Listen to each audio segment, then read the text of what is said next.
Bom dia, queridos. Graça e paz. Tudo bem com vocês? Na bênção, na força do Senhor, na força do seu poder? Amém, queridos? Deus abençoe o nosso dia e abençoe a sua leitura, né? A nossa leitura hoje da palavra, hoje, dia 19, terminando, né? Neemias 12 e 13, lendo Esther 1 e 2, né? Queridos, os últimos dois capítulos de Neemias, assim, em resumo, obviamente, né? No capítulo 12, né? Os sacerdotes que vieram da Babilônia com Neemias, com Zorobabel, né? Com a reinauguração de toda a estrutura dos muros da cidade e do templo.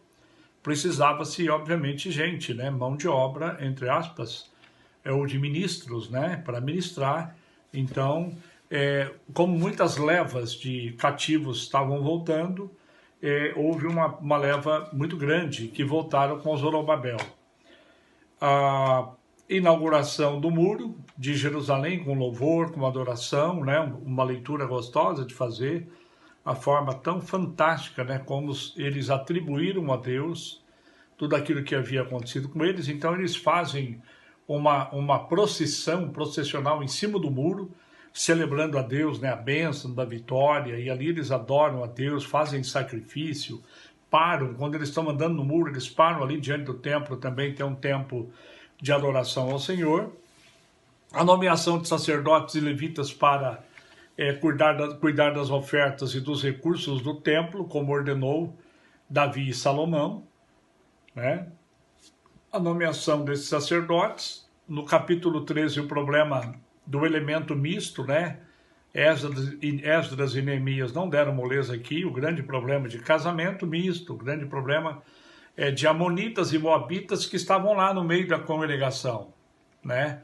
E não eram, obviamente não eram judeus, então foram expulsos dali, né? Absurdamente, Neemias teve que passar um período lá no 31º ano do reinado de Artaxerxes, rei da Pérsia. Neemias teve que ir para lá, passar um período, né, por convocação do rei. E quando ele volta, ele descobre que Tobias, né, um pagão, estava morando dentro de uma câmara que era própria para guardar os recursos do templo, paramentos, enfim, ofertas. Deram oportunidade, um dos sacerdotes deixou ele morar lá dentro de uma câmara, um negócio totalmente maluco, né? Neemias chega, expulsa Tobias de lá, e Tobias, Sambalá e Tobias foram os dois que perturbaram a construção do templo o tempo todo, né? Deus tenha misericórdia. A observância do sábado, a manutenção dos levitas, do ministério levítico, porque eles não estavam sustentando, eles tiveram que voltar para trabalhar nas províncias. E, novamente, encerra aqui com o problema do casamento misto. Eles batem muito forte nisso, né? E, então, capítulo 1 e 2 de Esther, né? Vasti é a rainha principal, né? O rei tinha suas concubinas e a rainha. Está tendo uma festa muito grande. O rei Assuero convida Vasti para ir lá desfilar na frente dos homens. Ela não vai. O rei fica muito bravo. A partir daí, então, ele consulta os sábios, toma uma decisão séria de não permitir que aquilo aconteça mais, né?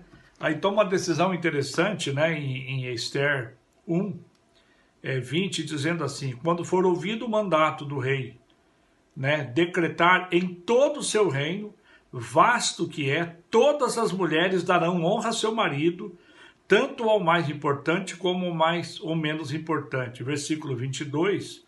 Então enviou cartas a todas as províncias do rei, cada província segundo o seu modo de escrever, a sua língua, aquela coisa toda, para que todo homem fosse senhor da sua casa. O negócio estava complicado lá, né?